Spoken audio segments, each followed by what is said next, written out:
Good morning and welcome to Outsider Genie's preview of the race meeting at Kenw Saturday 1 February.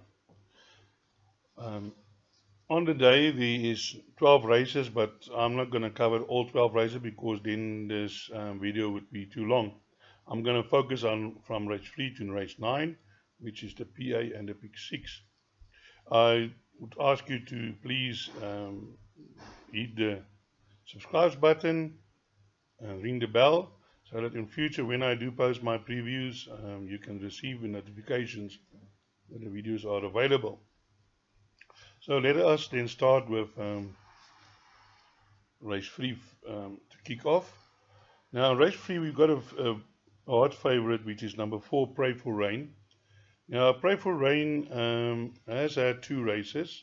The first race he ran 1.9 behind Joseph Barry, which is in the same race. And in the next race over the 1,000 meters, this horse came out and he won by 10 lengths. Now, I'm not sure how strong the class was, I cannot say. But I would think Pray for Rain's biggest danger would be Eric the Red.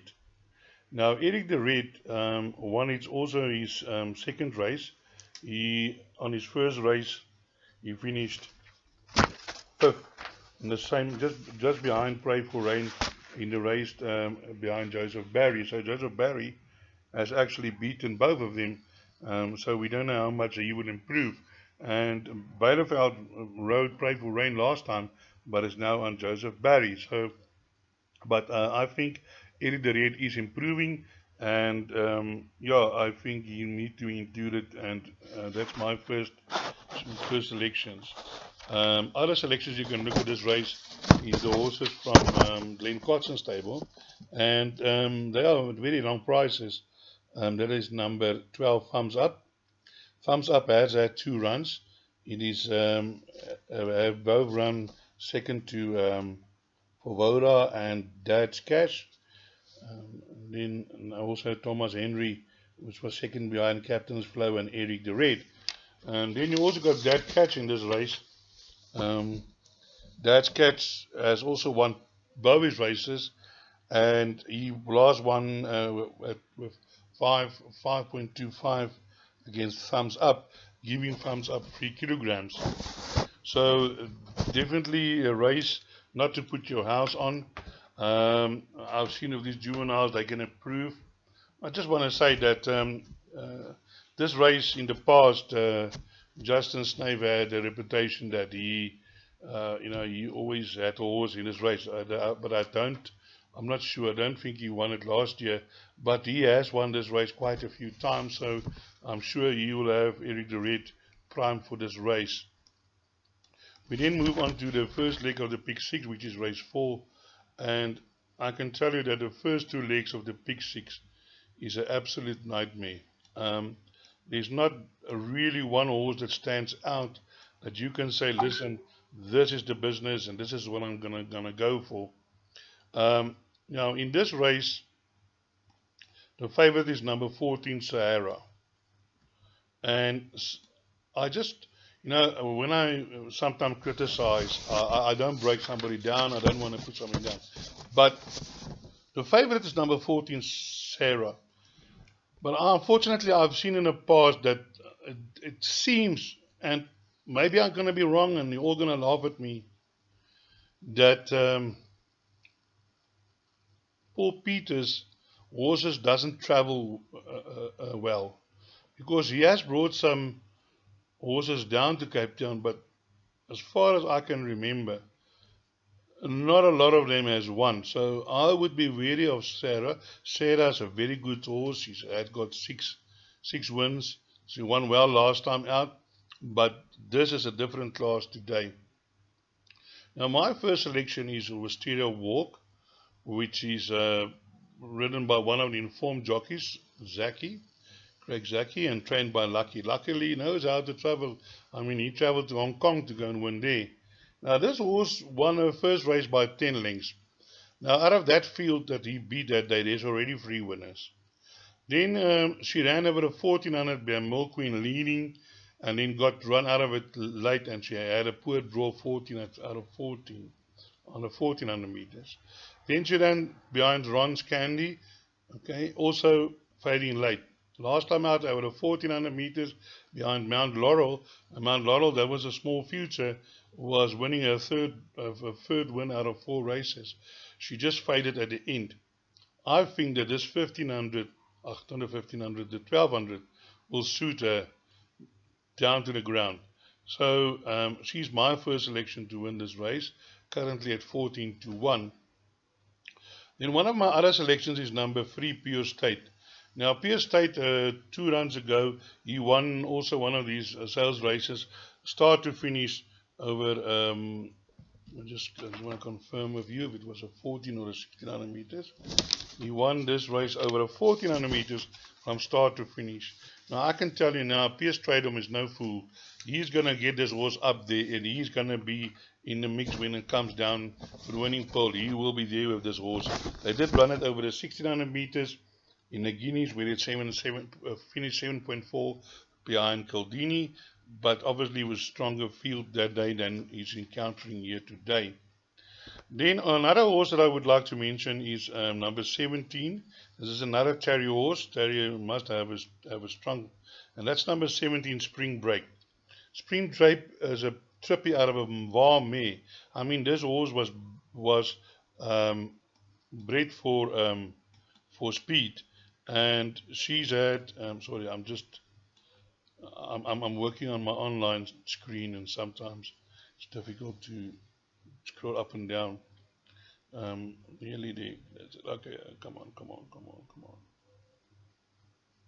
Okay. Spring Break won her first race, and then she ran behind Eden Rock at Scottswell over 1200 meters, and that was 4.25 behind Eden Rock against the Colts. Then she won another juvenile, See My Vision, over the 1,100 meters. Then she went to Gravel in July, and she ran 0.3 lengths behind African Warrior. I think that was a very good run. Move up faded. Last time out over the 1,000 meters, Kenw with her first run in 6 months. She came back and she finished 5 lengths behind Cartel Captain. Speedy Tired. Now he's got that was overseas jockey Ryan Moore on board, and I'm sure this horse will also be involved in the finish. Now, there are many other horses in this race that have got chances. That number 4, Nvidia, can be involved. Aldo Meyer for Ashley Fortune. They brought this horse down early. They have shown promise. Currently 10-1. Then Justin Sniper's got this number 8, General Franco. General Franco is the boom horse who cost a lot of money. Won its first race, and after that it seems to be on not getting there. But this horse can pop up anytime, because Justin has got this knack to get horses ready for this big day.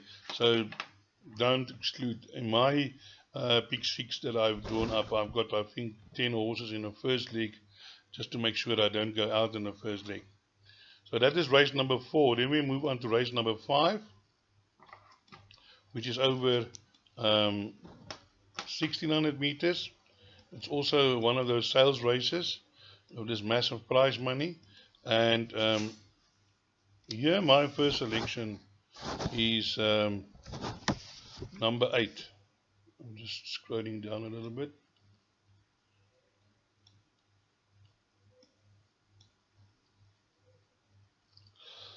Now, number 8 is trained by Brett Crawford. He also won the Guineas with Caldini. Sorry guys, I really apologize for this, because this online computer form is sometimes a problem to scroll up and down. Oh, here we are, nearly there. Come on.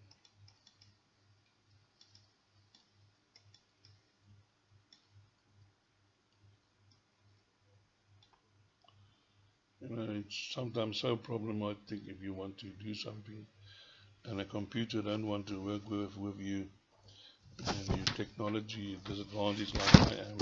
Now we're nearly on race 5 again. Race 8, Count Jack has won his last 2 races.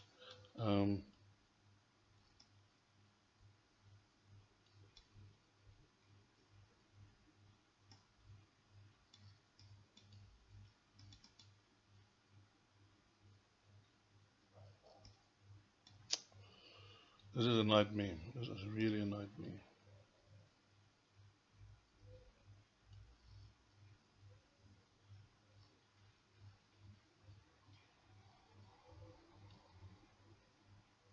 Ah, okay. Here we go again. This thing is so sensitive. You just move it a little bit and then it almost goes down 2 pages.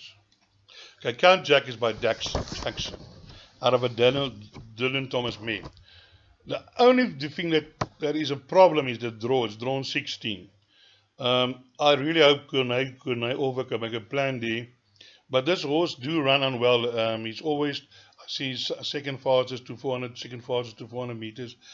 This horse has won 2 out of 2 course and distance over 1600 meters. And I really think if this horse can overcome the draw, that will be definitely involved in the finish. Then my other selection in this race is number 5, Cane Lime and Soda. I think this horse is the danger. It is better drawn.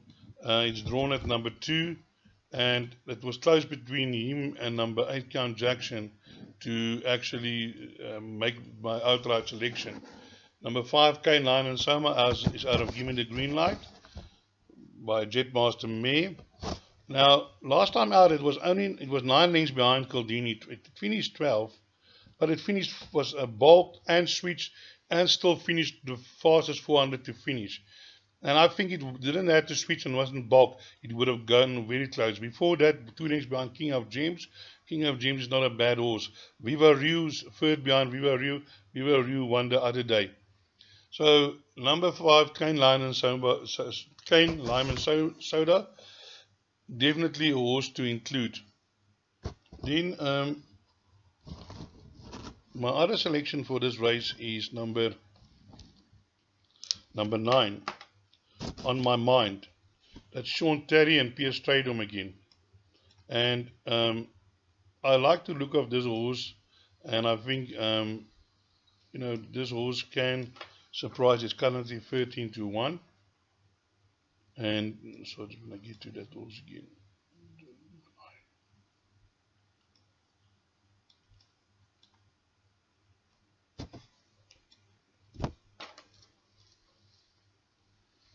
Cane Lime and Soda has had 9 runs, 1 win, and 6 places. But I will tell you now why I do think this horse has got a chance. If I can just get it, this scroll thing to work with me. I do apologize, people, I really do. But I need to see the form so I can give you the correct information. And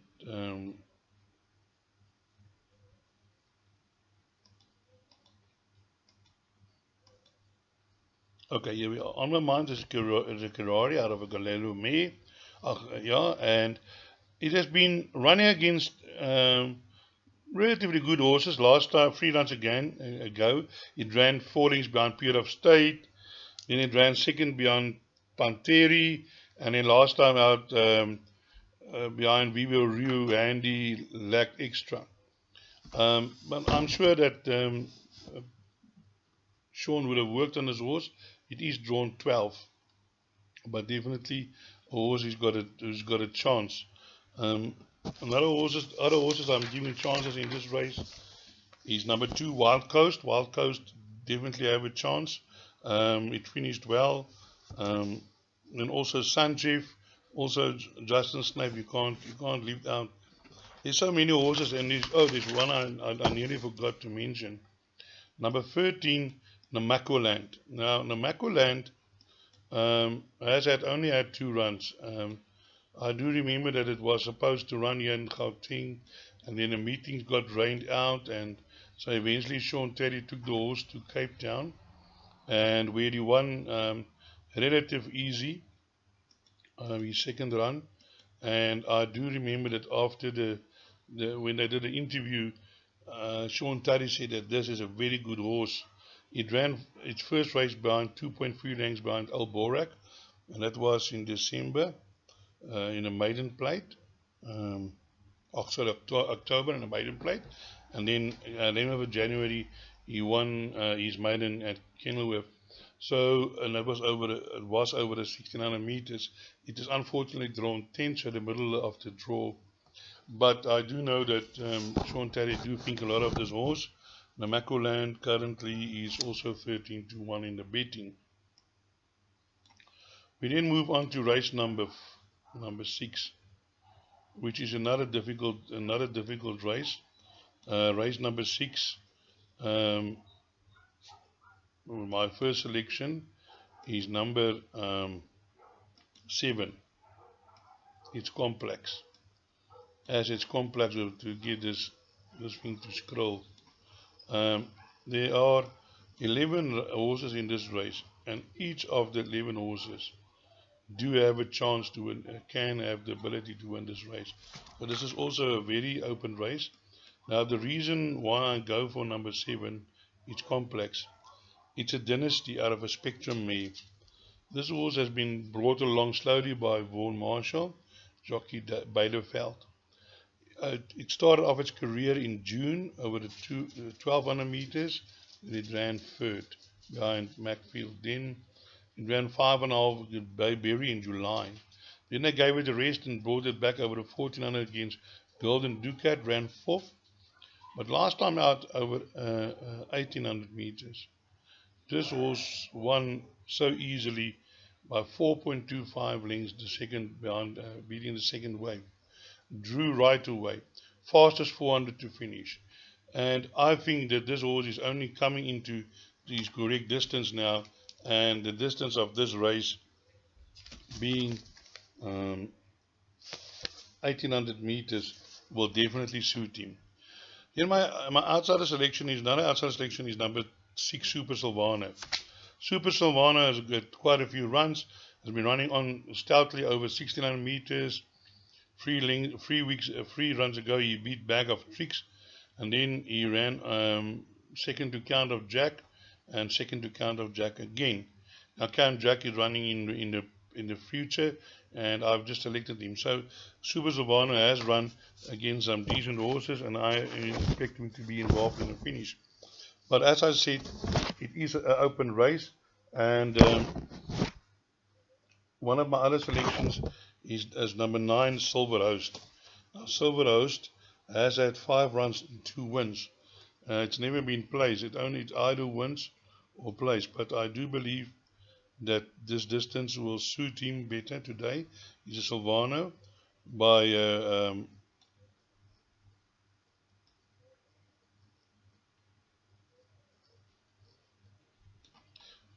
Friends Deputy Mayor.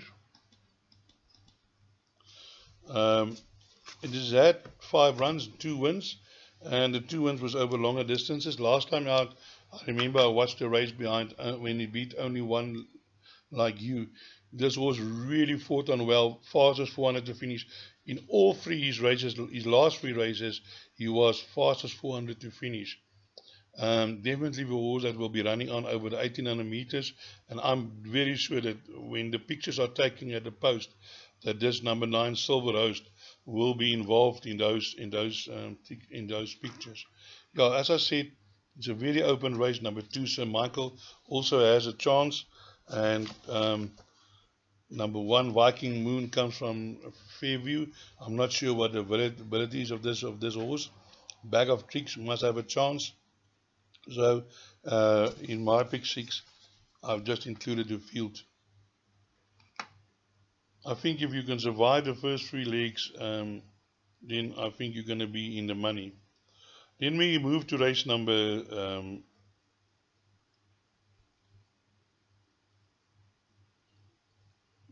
we're going to move to race number 6.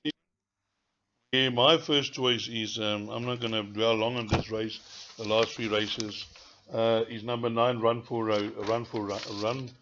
Run. Run Fox Run has won 5 races in a row. It's never been beaten. I'm not even sure whether there was ever a horse in front of her. I'm going to try and check the form, but I'm sure that this horse is going to be going start to finish again today. And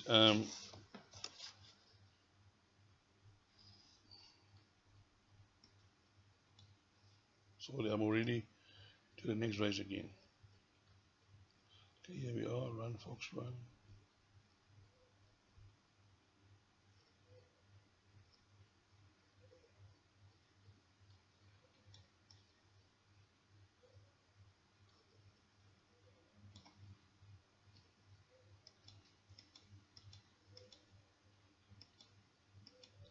Okay, I see in a form that says at some stages he was like placed second or third, but she always runs on fastest 400 to finish, and I think she might be too good for this field.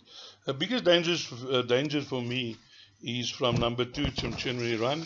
Chimchinry Run beat number 1, Casimir and Pacific Trader last time out, and there's no way turnaround, and I do think that the 1200 meters would be even. We will be more suited to run 1200. That other one was over 1,000. So I think that will be Run Fox Run's biggest competition. Also include number 10, Princess Rebel, into your quartets and trifectas. This horse also doesn't know, it is filly, it's a very good filly, and she ran second to Run Fox Run last time.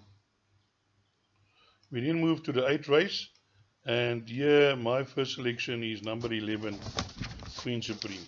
I'm not gonna I've been shouting since she won last time out over Kenw, and they said they're gonna enter into the paddock stakes. I said that Queen Supreme will be my banker, and as such, I'm gonna bank it in my pick 6. Yes, I know there are good horses in this race. Number 1, Celtic Sea, front and center, but I think Celtic Sea would be fighting out second place with front and center, and then the other places would be fought out between Clouds Unfold, Santa Clara, Savannah's Pride, Mojave Gold, Temple Griffin. They all will be involved in fighting for the minor places, but they're talking of taking 11 Queen Supreme to the end of the year to America for the Breeders' Cup meeting. And if you talk such talk, I mean, you should know that you have a good horse in your hand. So my play is Queen Supreme. Then we move on to the 9th race, and in the 9th race again, I'm not going to be put off by all the other things. I think over 2,000 meters, I think he'll walk in but at least 3 lengths. Vardy is a very good horse, and I'm not shooting down Vardy. Also, there's other good horses. Rainbow Reach won last time out, last year. It can come in again. One World, he also runs a very good race. Twist of Fate, always there and thereabouts. Do It Again has finished unplaced in his last 2 runs, but apparently Justin Snape said that the horse is better. Well, we'll see on race day. And then another outsider that you can look at for the quartets and trifectas would be number 9, Bunker Hut. But I am confident of number 4, Awam. So what I'm doing is I'm going to take an all to come. All to come, race 7, number 9, race 8, number 11, and race 9, number 4. That should give you about 25 to 1 I've worked out. Another hint I want to give you is what you can do is, since you're taking those 3 and all to come, you can take the field in the first 3 legs, and then bank those 3, and for a 1% quartet, it's going to take you 50 Rand. You know, it's not a lot of money. Maybe you played 5 times, you got 5%, because if you got bombs in those first legs, the quartet is going to, up the pick 6 is going to pay. They're talking about 18 million Rand. Ooh. So that's what I'm going to do. I'm going to take the field, banker, 150 Rand, going to give me 5%, and if it arrives, I'll be laughing. If it doesn't, I've lost 150 Rand. So that could be, or maybe if you don't want to go that, you can add on some Chimchinry Run, and maybe if you want to go in the last leg, you go Vardy and Awam. So that will cost you 120 Rand for 1%. That is another option. You can bank a Queen Supreme, I'm sure. But even if you want to add on Celtic Sea, then it's going to cost you 240 Rand for a 1%. That would also be a good option. So thank you for listening, and I hope you have a good day at the Kenilworth and break a leg.